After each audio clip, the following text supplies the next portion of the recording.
Marathi news live. आज माजी आमदार ओमप्रकाश पोकर्णा यांनी आगामी महानगरपालिका निवडणुकीच्या पार्श्वभूमीवर एक पत्रकार परिषद घेतली। त्यात त्यांनी वंचित बहुजन आघाडीसोबत युती करण्याचा प्रस्ताव असल्याचे स्पष्ट केले।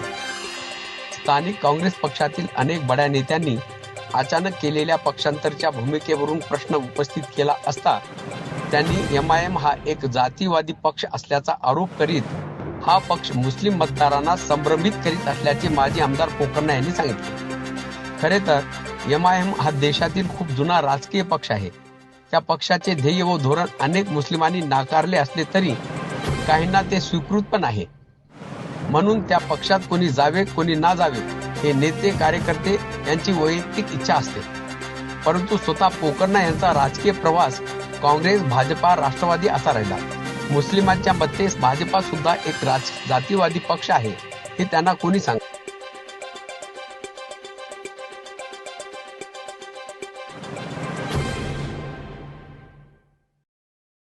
जबाबदारी हमारी होती। सर, एक असा प्रश्न आहे, जे महापौर होते उपमहापौर शमी अब्दुल्ला यांनी काल MIM मध्ये प्रवेश केला 70 आणि मकसूद शेटनं, याच्याबद्दल काय म्हणणं आहे? तुम्हाला ते सगळं माहीत आहे, त्याचं काय कारण आहे, कोण करविते आहेत, कोण करते आहेत। परंतु कार्यकर्त्यांना नोकरासारखं वागवून शहरामध्ये कार्यकर्त्याचा स्वाभिमान संपू नये असं माझं मत आहे। त्यांनी विचार करायला हवा होता की गेली 50 वर्ष ज्यांनी सत्ता भोगली ज्या पक्षाची, ते काँग्रेसमध्येच राहिले असते तर मी जरूर त्यांच्याबद्दल आदर माझ्या मनात राहिला असता। परंतु ज्यांनी 50 वर्ष सत्ता भोगली आणि आज तुमच्या ज्या पक्षात ते गेलेत तो जातीवादी पक्ष आहे। जातीवादी पक्षाची मी स्वतः तरी कधी युती करणार नाही आणि नांदेड शहरामधलं चांगलं चाललेलं शांतीचं वातावरण त्या पक्षानं खराब केलं। गेल्या माझ्या निवडणुकीमध्ये 2 मर्डर झाले त्यांच्या पक्षाच्या मार्फत आणि म्हणून या शहराचं दूषित वातावरण करणारा जो कोणी असेल, या शहराचं नुकसान करणारा जो कोणी असेल, या शहरामध्ये विकासाच्या आड येणारा जो कोणी असेल, कार्यकर्त्यांना संभ्रम निर्माण करणारा कोणी पक्ष असेल, व्यक्ती असतील, त्याचा जाहीर विरोध आम्ही करू। निवडणुकीत निवडून येणं जाणं वाटत नाही, परंतु नीतिमत्ता कायम ठेवून या शहरामध्ये सौख्य चांगलं राहिलं पाहिजे, सर्व समाज गुणागोविंदांना नांदला पाहिजे आणि म्हणून कुठल्याही जातीवादी पक्षाशी आम्हाला युती मान्य। तुमचं असं म्हणणं होतं की शमी अब्दुल्ला जायला पाहिजे नाही होते MIM पक्षामध्ये, त्यांनी फार मोठी चूक केली, भविष्यामध्ये त्याचे परिणाम त्यांना भोगावे। सर, जे तुमचे राष्ट्रवादी काँग्रेस पार्टीचे पदाधिकारी आहेत नांदेडचे सध्या, त्यांनी असं एक टिप्पणी केलेली आहे, जे काँग्रेसचे माजी नगरसेवक, माजी उपमहापौर, माजी महापौर जे MIM मध्ये प्रवेश करतात त्यांचा रिमोट कंट्रोल शिवाजीनगरच्या हातात आहे, हे काय? नाही, हे काय मी अधिकृत मला माहिती नाही त्याची, परंतु अशा गोष्टी शहरात ज्या चर्चा होतात ते कुठंतरी शंका कुशंका असतात अशा प्रकारच्या, की एकदम 10 नगरसेवक का गेले, काय गोष्ट आहे आणि उद्या MIM मध्ये राहणार आहेत का, उद्या काही नवीन योजना आहे का? कारण असा एकदम देशामध्ये भूकंप झाल्यासारखी घटना नांदेड शहरामध्ये का घडते, लोकांचं बारीक लक्ष आहे, जनता वेडी नाही।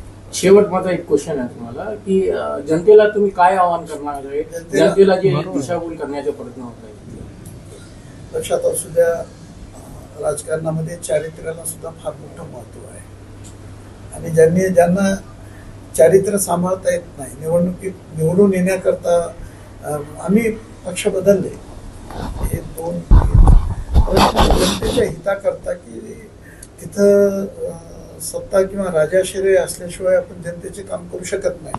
मग काही जागी स्वखुशीनं, काही जागी मजबुरीनं, काही जाग्यांना हा विचार ठेवून आम्ही पक्ष बदल केला, परंतु सत्तेच्या विरोधात जाऊन लोकांची कामं करू शकत नाही।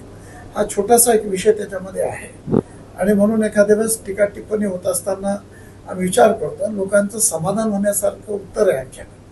परंतु जे आज MIM नांदेड शहरामध्ये MIM यायला नाही पाहिजे ही आमची इच्छा होती, परंतु यापूर्वी आमचं सुद्धा ते पाप आहे की MIM नांदेडमध्ये येण्यामध्ये आम्ही काँग्रेसमध्ये असताना आम्ही ती काही कारणानं आम्ही आमच्या नेतेमंडळीने ती चूक केली होती।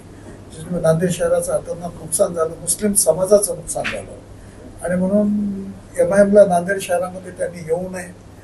5-2 निवडणूक त्यांना ते त्यांची हे काम करू शकत नाहीत आणि मुस्लिमामध्ये संभ्रम निर्माण करणारा पक्ष आहे MIM आणि म्हणून त्याला माझा विरोध आहे. Okay sir. वंचितचे आता मी बाळासाहेब आंबेडकर यांची आपण भेट घेतला त्या हिशोबाने काय चर्चा करता काय सांगा? नाही, आज ही माझी त्यांची सभेच्या बैठकीत आहे आणि आज नांदेडमध्ये आलेलं कळल्याच्या नंतर निवडणूक चालू आहे आणि त्यांना विनंती केली की वंचित आघाडी जर आमच्यासोबत असली आणि पक्षासोबत असली तर वंचितच्या कार्यकर्त्यांना सुद्धा न्याय मिळेल. कारण नांदेड शहरामध्ये वंचित असतील, दलित असतील, मुस्लिम जे आहेत त्यांना यांचं इथं जी त्यांची धोरणी पछाड त्यांच्याकडे कोणाचं लक्ष नाही. पण हे आमच्या पक्षाच्या मार्फत दलित असतील, मुस्लिम असतील, हिंदूची सर्वांची आघाडी करून या शहरामध्ये त्यांना आपण न्याय देऊ शकतो त्या गोष्टीवर माझा विश्वास आहे आणि म्हणून मी त्यांच्या सभेच्या बैठकीला त्यांना विनंती केली की आपण आपले आशीर्वाद आम्हाला जे दिलेत तर या शहरामध्ये वंचितचे कार्यकर्ते असतील, दलित समाजाचे कार्यकर्ते असतील, मायनॉरिटीचे कार्यकर्ते असतील, या सर्वांना बळ मिळेल आणि त्यामुळे नांदेडच्या जनतेची सेवा करण्याचं एक युनिट तयार होईल. नंतर दलित मुस्लिम समाजाकडे कोणत्याही नेत्यांचं लक्ष नाही. फक्त निवडणुकीमध्ये वापरण्याच्या नंतर कुठल्याही त्यांच्या भागात विकास होत नाही, त्यांचे स्वप्न पुरे होत नाही. आणि मी सुद्धा राष्ट्रवादीने जाण्याचा विषय तोच आहे की इथे दुर्लक्षित समाजाला न्याय मिळावा. खूप सत्ता भोगली, 40 वर्ष राजकारणात होतो आणि म्हणून या सर्व मित्रमंडळींनी जे आम्हाला सांभाळलं त्यांना मदत करता येईल हा इथे येतोय. म्हणून त्यांना मी आज माझ्यातर्फे आमंत्रण म्हणा, प्रस्ताव म्हणा, विनंती म्हणा मी त्या दिली की आपले आशीर्वाद आमच्या शहरामध्ये आमच्यासोबत राहून अशी त्यांना विनंती केली आणि मला विश्वास आहे फार मोठ्या मनाचा नेता आहे आंबेडकर. गेली 25 वर्षापूर्वी त्यांनी